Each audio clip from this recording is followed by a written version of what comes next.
Hi everyone, welcome to this new video. Today I'm going to present the lesson plan of the second sequence of the first year English program, Me and My Family. We're going to present a sequence plan. It means all the lessons are going to present in this sequence, and I'm going to present a lesson plan of I think and write. Yesterday I said that I'm going to present a listening and a grammar lesson, since I know that most of you have actually reached the lesson of reading. So you still have I learned to integrate and I think and write, and I think that I think and write is really a confusing lesson for most teachers. So let's start. So as you may know, we have some important points that you have to mention in your lesson plan, and that's what I call the identity of the lesson plan. Let's see together. So here you have the school, the level, and the class. So school is optional. You can mention it as you cannot mention it. The level is of course compulsory, and the class that you teach is of course here by class we mean the classes you're teaching. So then we have the sequence. Sequence here it means al-maqta. For each sequence contains a number of lessons, so you are going to write the title of the sequence. Then you move to the lesson. Here it depends, is it a grammar lesson, pronunciation lesson, I think and write, I learn to integrate, I listen and do. It depends on the skill you're going to teach. For my case, I'm going to teach I think and write lesson. Then you have the framework. Framework, it means all the steps you go through when you present a given lesson. Here we have PDP or PWP. It means pre-writing, during writing, post-writing, or pre-writing, while writing, post-writing. Here we mean that there are some steps that we should follow in order to present this lesson. We cannot start with during writing and of course without presenting the pre-writing phase. Then you have the objective. Something very important in a lesson plan is your learning objective. And if you don't know what is your objective behind the lesson, your teaching is useless. So the objective has to be specific, it has to be concise, it has to be attainable, it has to be realistic, it has to be time bound. It means it can be done within the given time. So here my objective, by the end of the lesson, my pupils will be able to write about themselves, so their name, age, and school, country, city, and so on. And they're going to write about their family members, their names, and their age, and maybe jobs. Now we move to the target competencies. Here, don't focus too much on these details, which may be confusing. They are in reality simple, but they may be confusing for new teachers, especially for those who have not been trained. So here, target competencies, it means what are we going to make our pupils be competent at? It means what are the competencies that I want to derive from my pupils. Here, interaction, it means when they interact between themselves and between them and the teacher. Interpretation, it means when they understand something. And production or producing, here when they introduce something orally or written. Here, this is production. Now, the domains, by the domains we mean, are they going to focus on oral or written skills, or they're going to focus on both? Then the target structures. Target structures, here it means all the grammar points that we have tackled in this sequence. You know, when you achieve the lesson of I think and write, you are reaching the end of the sequence. So we are going to mention the structures and the grammar lessons that have been actually presented during the sequence. Then cross-curricular competencies. Here I cannot devote more than 1 minute talking about the competencies of your pupils. Here you're going to enhance your pupils to be intellectually skilled. It means they are going to learn how to be intelligent, to learn how to be organized, methodological competence, to know how to to know how to communicate and exchange ideas in the communicative competence, and to know how to be sociable and to interact with each other. This is in the personal and social competence, and I'm going to devote a video talking about all these in details. Now, the materials, it means what are the materials you're going to use in this lesson from the beginning to the end. It means if you're going to have a game, you're going to present a game to your pupils, what are the materials you need? Even a marker is a material, even a board is a material, even a copybook is a material, a paper is a material, a flashcard is a material. So by materials, we mean all the tools you're going to use in your lesson. And of course, we have the core values, something very important that you're going to reach and you make your pupils acquire and really, how to say that? They are going to acquire these values implicitly, indirectly. So here, when they learn about family and jobs, they're going to learn to value the family and to be sociable and to respect others, and of course to value job. You have to make your pupils learn that every job is actually should be well valued.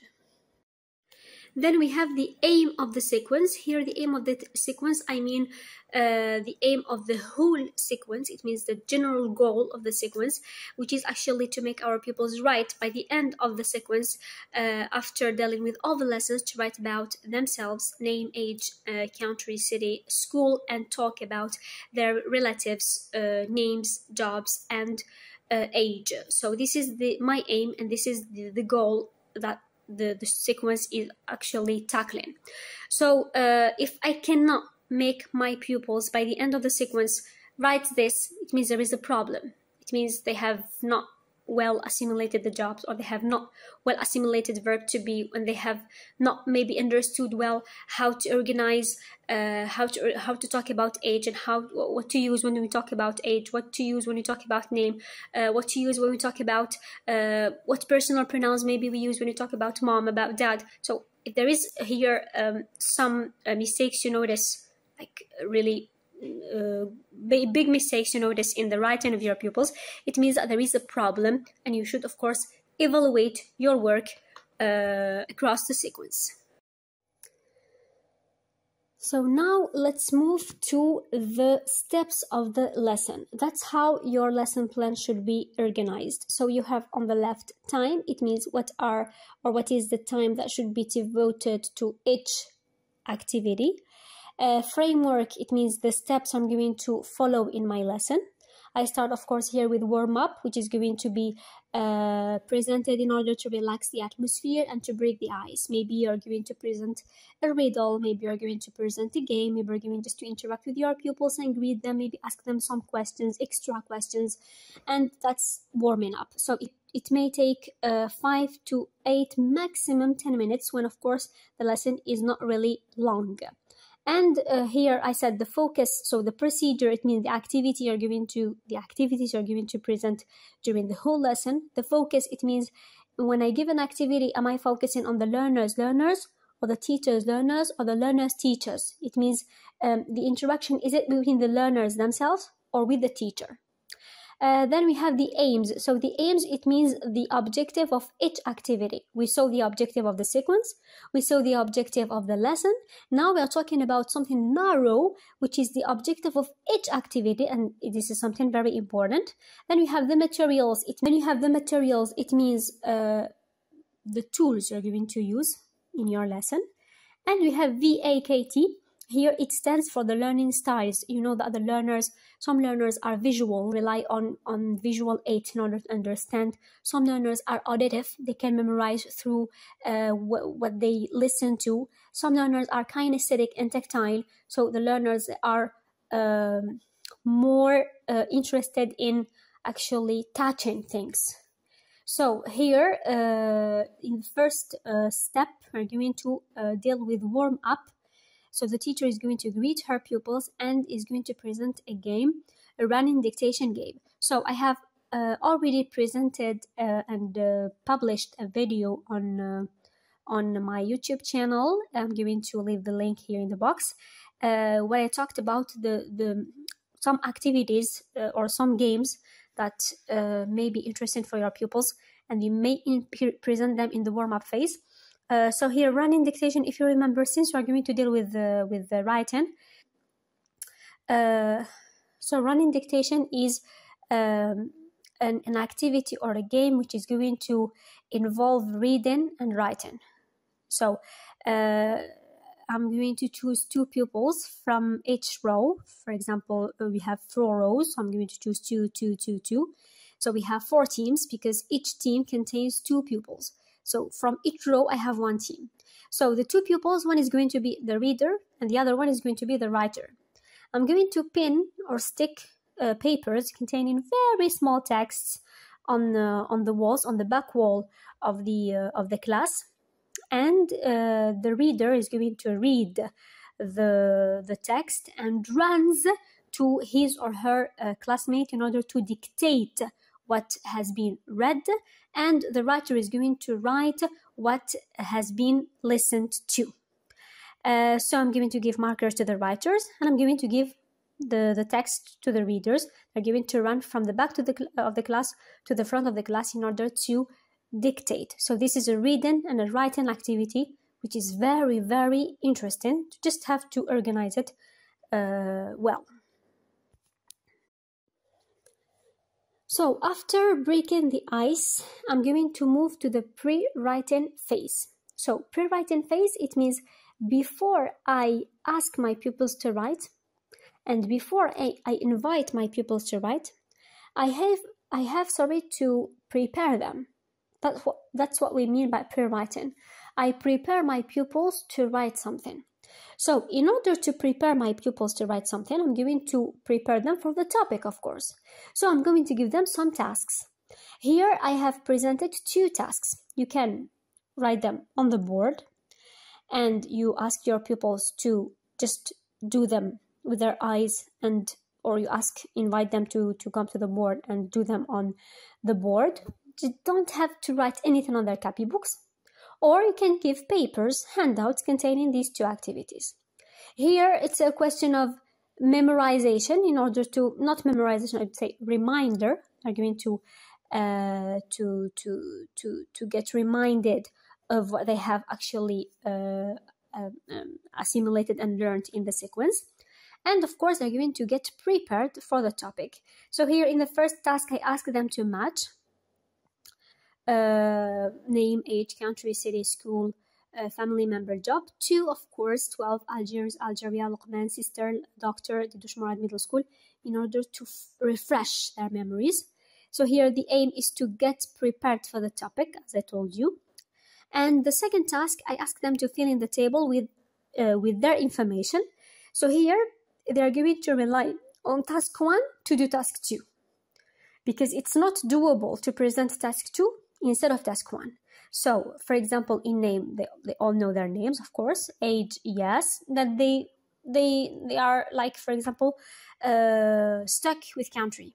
They're going to rely on the task presented at first in order to know what is country and what is the difference between country and city. And then school, family members, and jobs.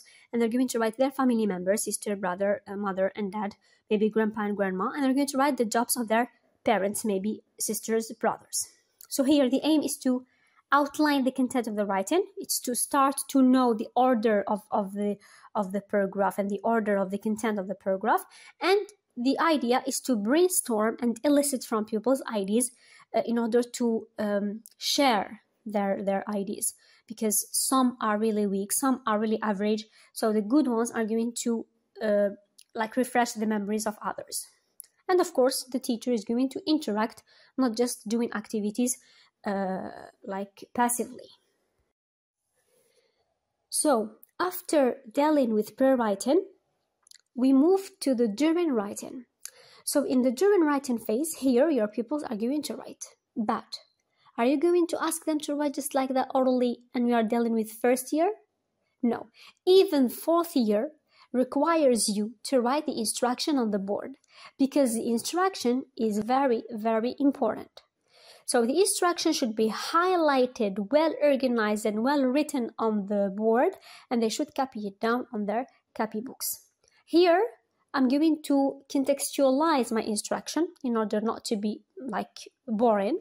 And of course, it should be simply contextualized because we are dealing with first-year pupils. So your English friend, for example, Jack, wants to know about you and your family. Introduce your family to Jack, or introduce yourself and your family to Jack, and send him your family tree.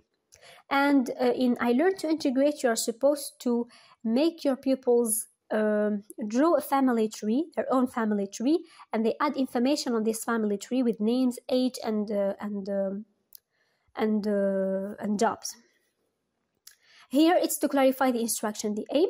Then the teacher is going to highlight the form of the writing. Is it an email? Is it a simple paragraph? Is it a letter? You have to pay attention to this. Very important. Then you're going to draw the outline. Here it's optional. You want to write it on the board. It depends on your pupils. You want to prepare it on handouts and give it to your pupils, or you want to explain it just like that briefly, or you just write points. So here we should start with greeting. Hi, hello, good morning, as you like, and you might have to mention the name. Then in the first paragraph, we have to write about your name, age, country, city, and school. Come back to the tasks we did. And of course, you focus on the verb to be. Allahu Akbar, Allahu Akbar. Allahu Akbar. Then in the second paragraph, you're going to write about your family members, my mother, my father, my father, my sister, my brother, their names and their age.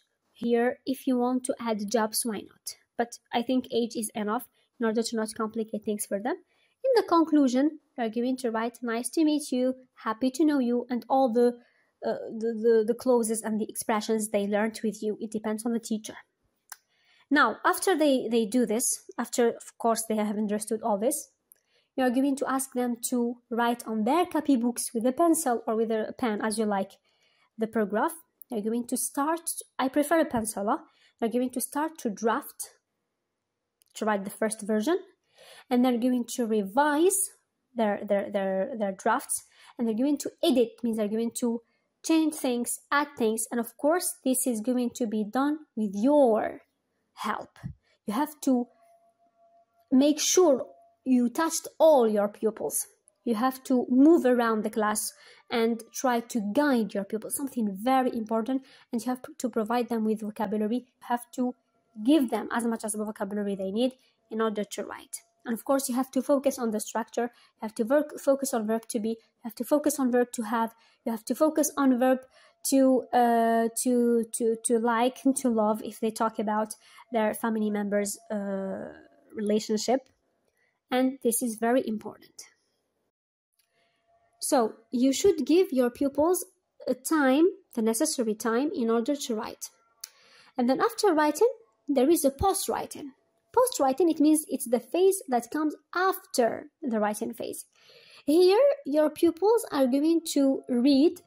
It means they are going to publish. We said that we have to move through drafting, revising, editing, publishing.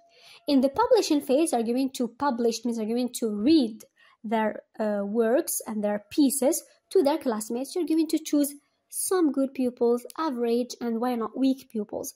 4, 5 pupils, maybe 6 are enough. They're going to read to their classmates. They're going to correct the big mistakes and not the small mistakes. And they are going to make their classmates get more ideas.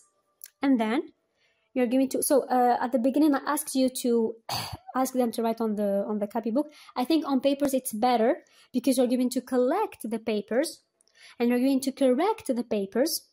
Of course, not correcting given a mark, but just correcting the papers, given the correction symbols. We talked about them recently. Correction symbols which involve the type of correction done by pupils. I think that first year, maybe they don't need these correction symbols. You're going to write them in order to know what are the common mistakes, but you may teach to your pupils what is the nature of the mistake. It's okay.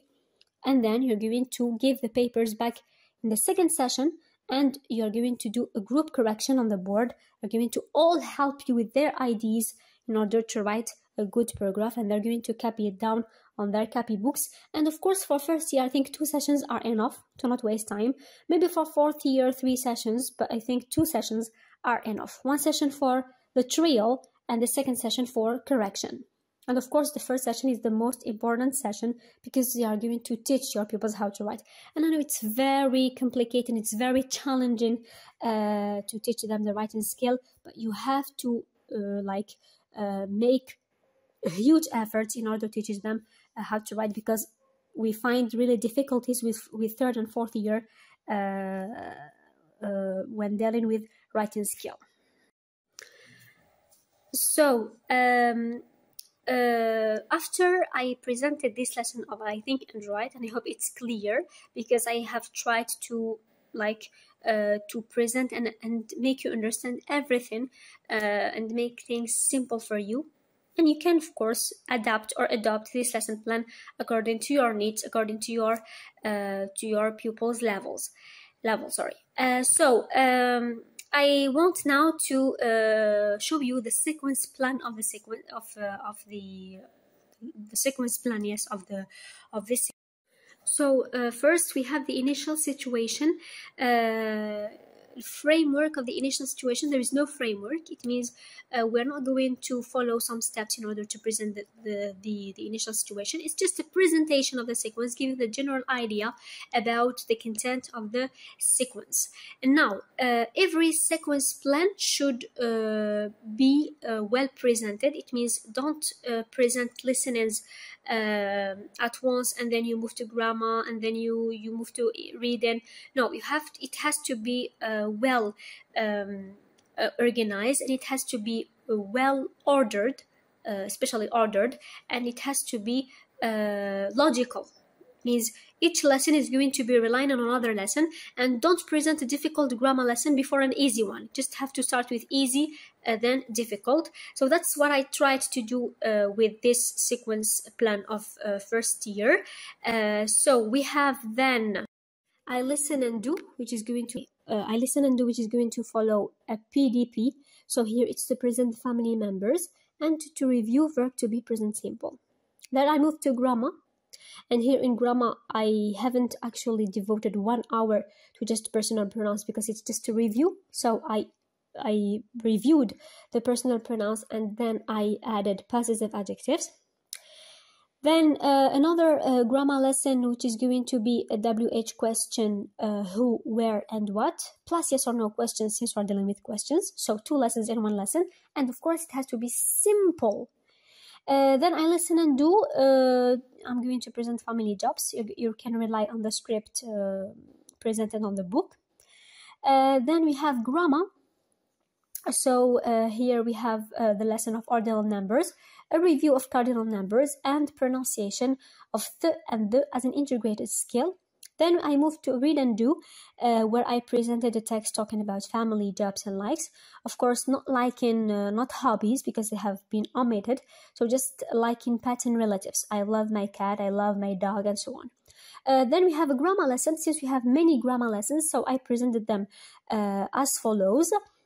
Grammar lesson, which is going to be a present simple lesson of to love and to like and to have, and of course reviewing to be, relying on the text I presented before. Then I learned to integrate. As I told you, it's I asked them to draw a family tree and add information on it and discuss. Of course, this is going to be in group. And I think and write, this is the lesson which I have actually presented today. And there is something very important I wanted to talk about before the end of the video. It's related to the amount of grammar lessons of this program of first year. When I say, for example, yes, no questions, WH questions, and so on, negative, interrogative, don't waste too much time with all this. I mean, try to simplify things for them. Try to focus on drills. Try to focus on repetition. Instead of making and writing rules and asking them to learn the rule by heart and then asking them to apply the rule on the activities. No, it has to be mechanical. Just present as much as activities as you can and make them Just repeat. I am a teacher. I am not a teacher. Am I a teacher? No, I am not a teacher. I am a student. Yes, I am a teacher.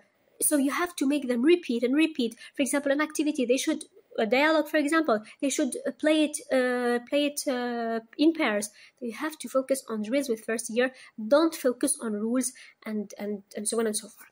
So thank you so much for watching this video. I hope inshallah we will meet in another video. Take care of yourselves. Goodbye.